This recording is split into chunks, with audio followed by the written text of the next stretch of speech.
Dragi učenici, drago mi je da ste ovdje. Nadam se da ste dobra.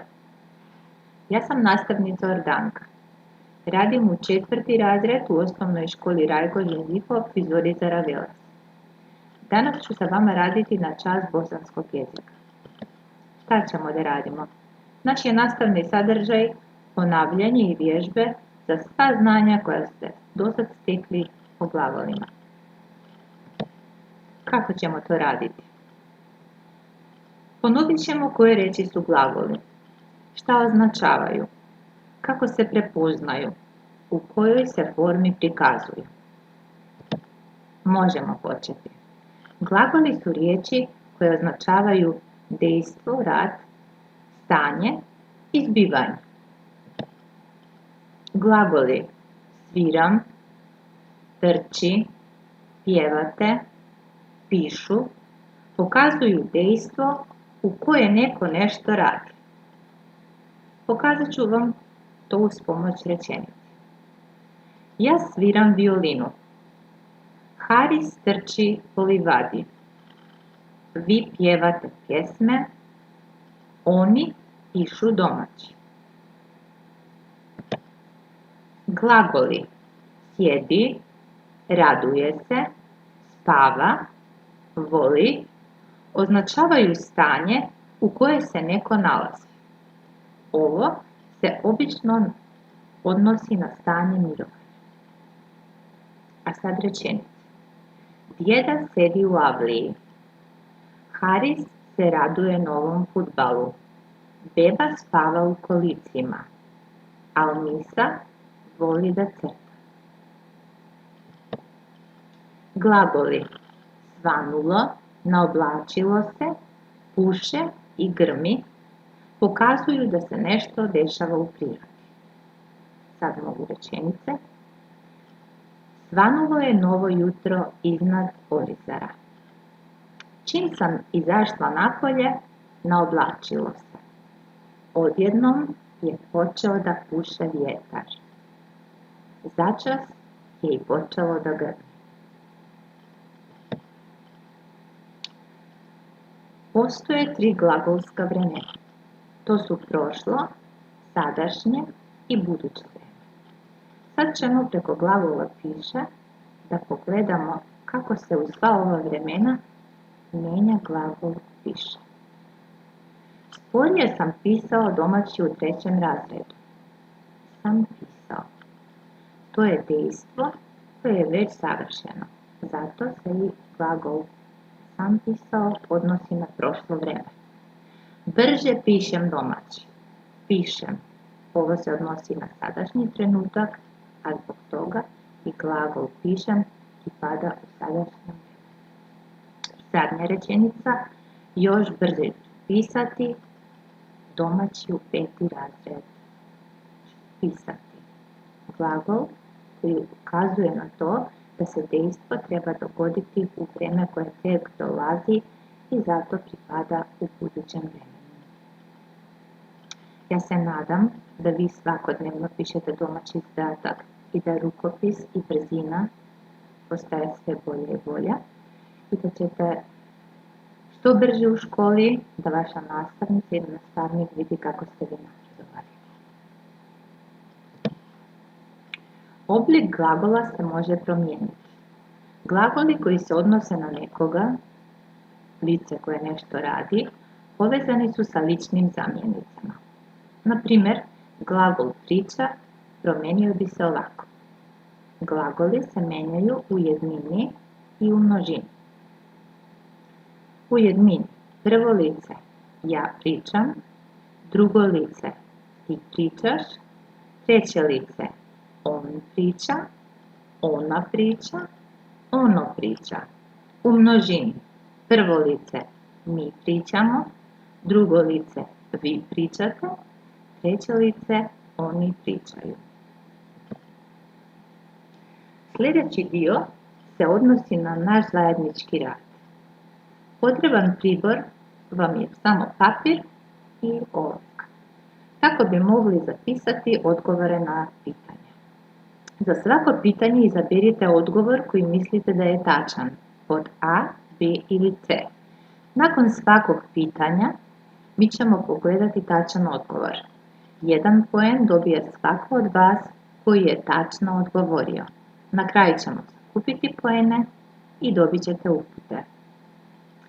Sad možete da uzmete olovku i papir i ja vam želim sreću. Prvo pitanje. Glagol je pod A plete, pod B platno i pod C plata. Odredite koji je glagol, zapišite slovo A, B ili C na papir i da vidimo tačan odgovor. Glagol je plete. Ko je odgovorio pod A, zapisat će 1 bod i tako idemo dalje. A sad možemo i rečenicu Nana plete džemper. Pod 2. Glagol je A. Pjeva, B. Pjesma i C. Pjesnik. Odredite i ponovo zapišite. Tačan je odgovor pod A. Pjeva. Glagol je pjeva. Ismir pjeva pesmu. Pod 3. Glagol je pod A. Radnik, pod B. Radim i pod C. Radionica. Odredite, zapišite i sad da vidite. Tačan je odgovor pod B. Radim. Ja radim vredno. To je rečenica. Buduće vreme je pod A. Gledao sam, gledam, gledat ću. Rekli smo da je buduće vreme vreme koje dolazi i koje se još nije dogodilo. Pišite. Buduće vreme je pod C. Gledat ću. Gledat ću crtić čim budem napisao domaći. Idemo peto pitanje. Sadašnje vreme je pod A. Pjeva, pod B. Pjevala i pod C. Će pjevati. Sadašnje vreme.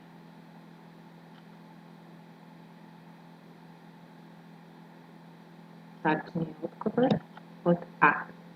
Pjeva. Zekra pjeva u školski hor. Rečenica. Prošlo vreme je A. Piše, B. Pisaće, C. Pisala. Prošlo i više završeno dejstvo ili stanje. Tačan je odgovor pisala. Elif je pisala domaći zadatak. To znači da je Elif više završila i da je pisanje stalo u prošlosti dok ne dobije novi domaći zadatak. Jel? Pod 7. Glagol mislim je prošlo pod A, sadašnje pod B i buduće pod C. Mislim.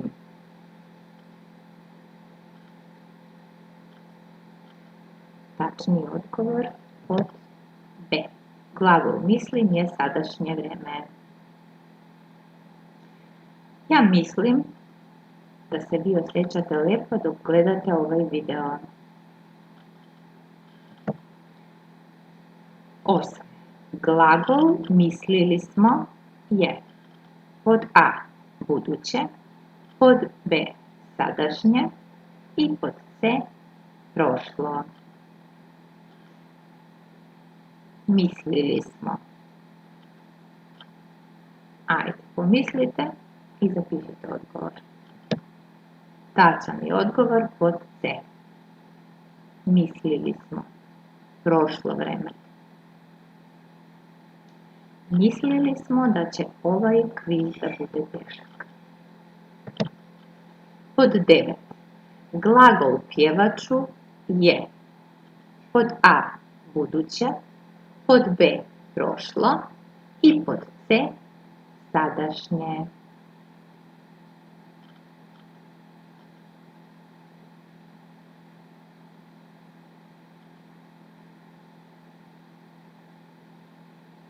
Tačan odgovor je buduće. Pjevat ću sa mojim razredom čim se budem vratila u školi. Pod 10. Glagol mjestim je. Pod A sadašnje vrijeme, pod B prošlo i C buduće vrijeme. Mjestim. Tačan odgovor je sadašnje vrijeme, a rečenica je ja mjestim pitu u krompirušu. Volite li vi to, djeco? 11. Glagol crtam je. Pod A prvo lice jednina, pod B treće lice množina, pod C drugo lice množina. Crtam.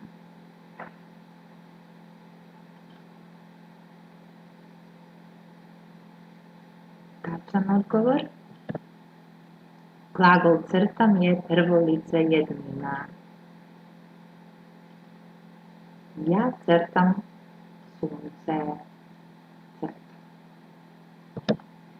12. Glagol će igrati je. A. Buduće vrijeme, B. Sadašnje vrijeme i C. Prošlo vrijeme.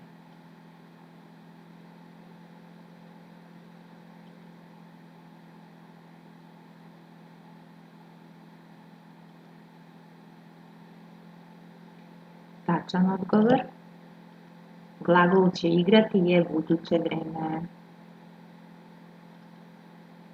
Almir će igrati sa svojim drugovima čim bude mogao izaći. Znači, to je u budućnosti. 13. pitanje. Glagol će igrati je. Pod A prvo lice jednina, pod B drugo lice množina i C treće lice jednina.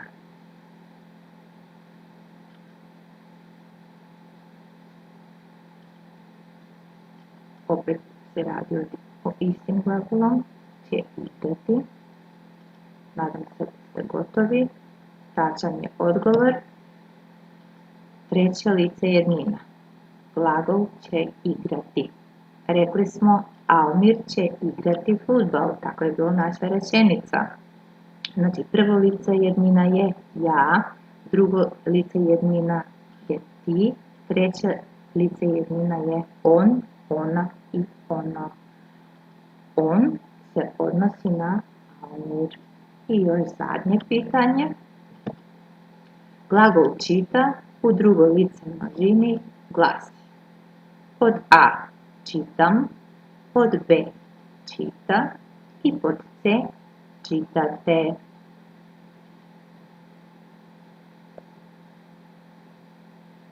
Množina i jednina, da se još malo prisjetimo, jednina se odnosi kad se dejstvo ili rad odnosi na jednom licu, a množina na većinu njih, grupu i tako dalje. Znači množina, pogledajte odgovore i izaberite. Tačan je odgovor pod C. Čitate. Drugo lice množina. Prvo lice množina mi čitamo, drugo lice množina vi čitate i treće lice oni čitaju. Rečenica. Vi čitate lektiru dok sedite kući. Nadam se da i vi to radite. I sad bih voljela da zajedno pogledamo tabelu sa rezultatima. Nastavnica je napravila 3 nivoa. I to od 1 do 6 tačnih odgovora, od 7 do 10 tačnih odgovora i od 11 do 14 tačnih odgovora. Svako od vas ima mogućnost da kupi bodove i da pogleda gdje se na ovoj skali nalazi. Naravno da imate mogućnost, ukoliko niste zadovoljni sa ono što ste postigli, da opet pogledate video i da još jedanput izradite kviz. Bilo mi je drago da sam bila danas sa vama i želim da vam kažem hvala i sve najlepše. Doviđenja!